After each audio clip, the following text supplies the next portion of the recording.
Some of the channels, when there's like a divot in the sand, some of the channels will pull the water out when the tide changes, and that usually causes some of like the outward pulling that a rip current is. With that, you're going to see churning up of water, and sometimes it's harder for the waves to break if the water is pulling out and the wave is coming in the opposite direction.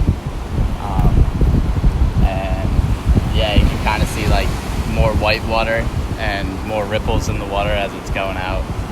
A lot of times people don't really realize until they start not being able to touch the ground, and like they'll have their feet on the ground, and then once you lift them for a second, you're 5 more feet out. And we usually try and be proactive and get there before people are really freaking out. Sometimes you're not going to be able to avoid it. The ocean's has a mind of its own sometimes, and it's really strong. You gotta have a respect for it and just go out there and stay calm. The best thing you can do is stay floating and keep your head above water. It may get scary, but eventually like every rip current dies at a certain distance out there, and as long as you're floating and comfortable, then you can ride them out.